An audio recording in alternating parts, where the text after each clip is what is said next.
In this episode, we're going to talk about breaking down the sheet goods to make the top, bottoms, and sides of the carcasses for these upper and lower cabinets. Let's get to work.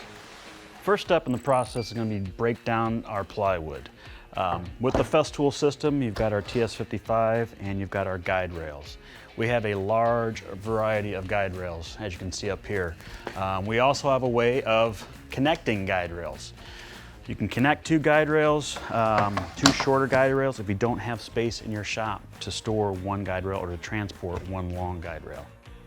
When they sell plywood, it's typically oversized. That is because the edges are not perfectly straight, they're rough, they may be damaged. It's also not square. I don't have a perfectly straight edge to reference off of to get my straight cuts.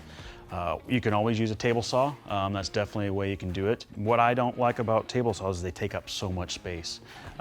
In my shop, I have a smaller shop, so the TS55 and a guide rail is perfect because it's just the footprint of the plywood that I need. I don't need in-feed and out-feed room like I would with a table saw. So I'm going to talk a little bit about the guide rail real quick. On the bottom of our guide rails are these two black strips. These are non-skid strips. So when it's on the material, by the time you get the weight of the saw in there, it's very difficult to move, which is what you want. You want to stay stationary. Also on the guide rail, we have this clear plastic piece. This is your splinter guard. This is what's going to keep the material from tearing up. Now obviously when we're ripping, we're not going to have that much chance of tear out. When we go to cross cut, that's going to be very important. Next thing we're going to do is get that straight edge on this piece of plywood. Remember, we've got about a ½ inch on each side, so it doesn't have to be exactly accurate. I don't have to measure 1/8 inch down here, 1/8 inch down there.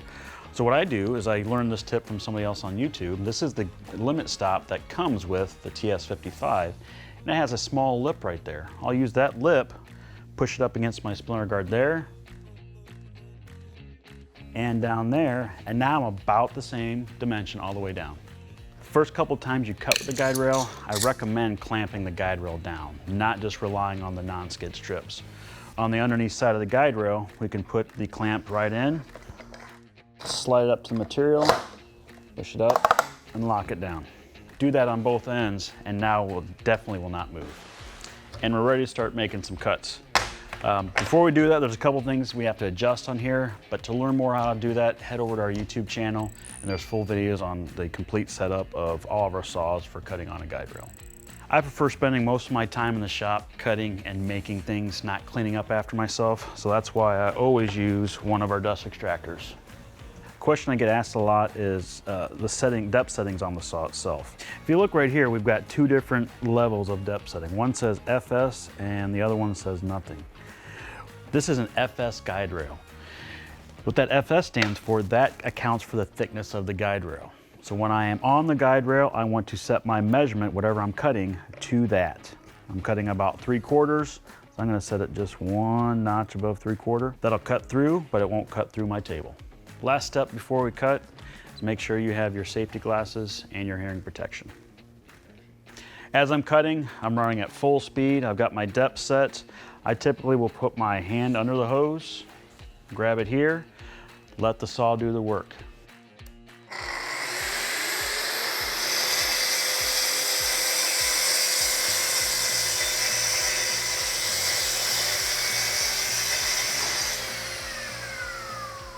So now that we've got a good reference edge ripped with the TS55, I can focus on my cut list. To make all these cuts, I could go back and forth and measure and mark and use a pencil and a tape measure or a folding rule, but I've found in my experience, that's usually when I make mistakes. The pencil line's on the wrong side, something like that. So I can use these parallel guides that'll help me stay more accurate. These parallel guides will do repeatable parallel rips or cuts. I'm not worried about squaring up the ends yet. I'm just want to make all my cuts parallel, then we'll square everything up later. I always push my first parallel guide all the way up against the material. I'll tighten the green screw down on the top, then don't forget to push that lever down on the bottom. And then I'll go to the other side. So I'll line the bracket up with the edge, then tighten the screw on top, the lever on the bottom, and now I can even up that gap, the same on both sides. All right, so next I have to set the dimension that I'm going to be ripping this to. I'm going to be ripping it to 580 millimeters. Now, for all you out there that don't use the metric system, that's okay. We have an imperial set of parallel guides as well. To set the distance.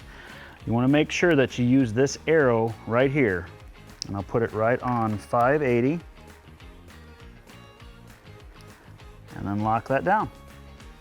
Same process on the other side. Find your 580, line up that arrow, lock it down.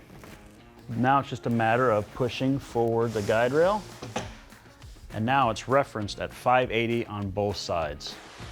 You're probably wondering if these come pre-calibrated. They do not. You have to calibrate them to your guide rail and to your saw.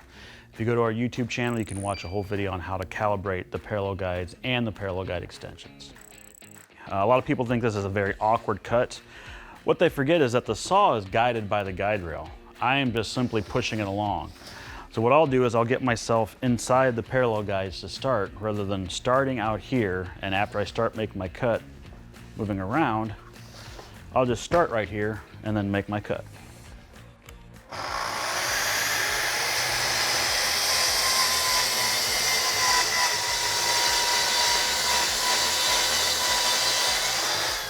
Once that cut's done, I can remove my saw, slide my plywood out,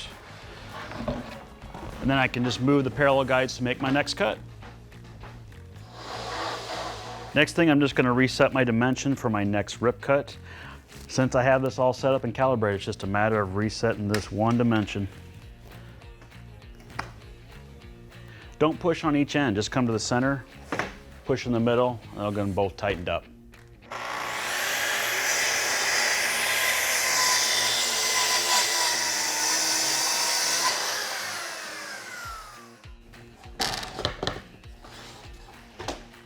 All right, so I went ahead and I flipped the guide rail around because now I need to switch my rips down to 75 millimeters.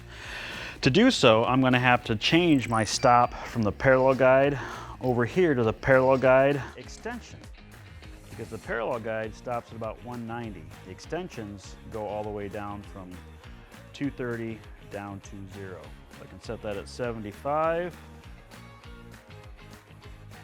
Lock that into place, do the same thing on the other one.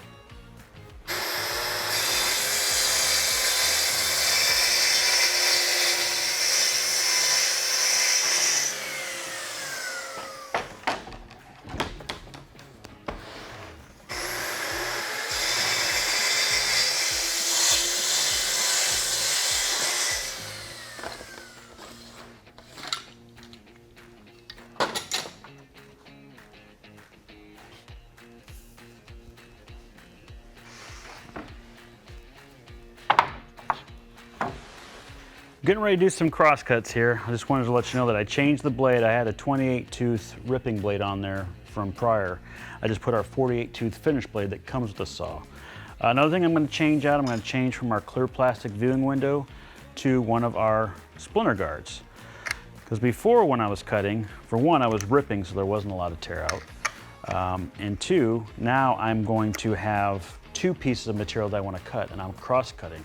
Like I said before, when you're cross-cutting, there's more chance of tear out. So now we have a splinter guard on the outfeed side of the blade and a splinter guard on our guide rail for the inside of the blade. So before we start cross-cutting, I want to talk to you a little bit about the MFT setup we have here. All these parts and pieces that you see come with our full MFT set. I have a whole setup video on our YouTube channel that walks you through the process, shows you exactly how to square it up, how to set everything so that it allows you to do repetitive cuts over and over again. I always like to work smarter, not harder. So the first piece I'm gonna do is about 768 millimeters or 30 1/4. I'm actually gonna cut it quite a bit longer. Well, not quite a bit, about 1/4 inch to a 1/2 inch longer. And I'll show you why here in a minute. So I got my mark.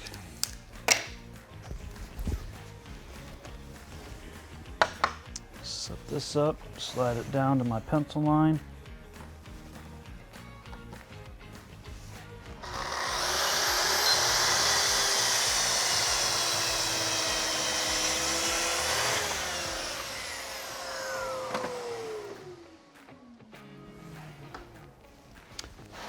Now that I have that cut to length, I can just flip it over. Got my square end on this side. Now I just have to clean up this edge to the exact length. It's a lot easier than flipping this whole entire large piece over. I'm just working with a smaller piece. So I'll come back, get my exact measurement.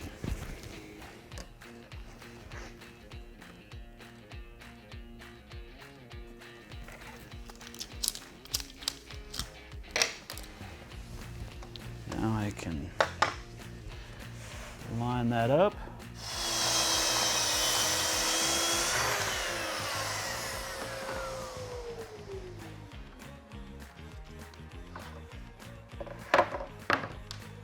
Now I can slide this piece all the way down. I know these two pieces are going to be exactly the same.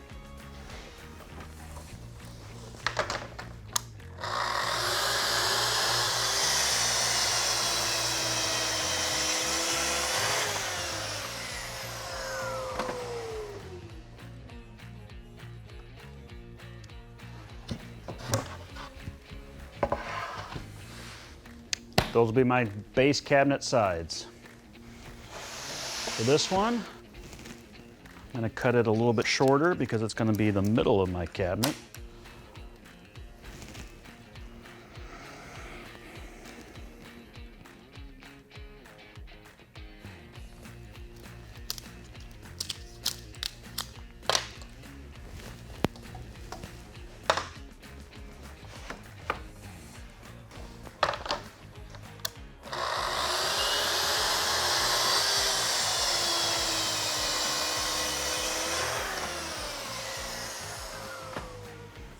Now I have my two sides and the base, the bottom for my base cabinet.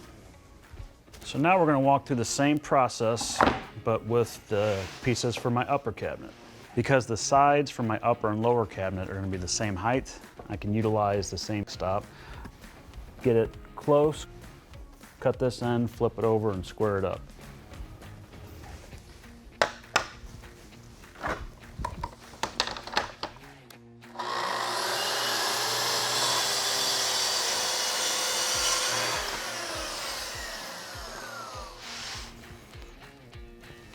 Flip this piece over, lower my flag stop, cut it to length.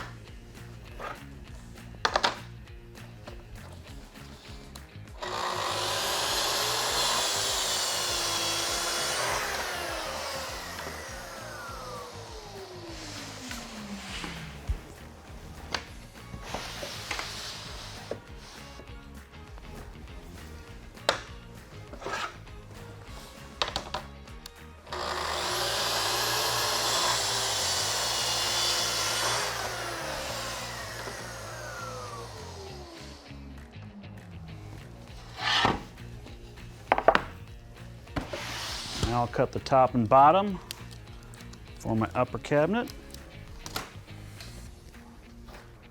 Okay.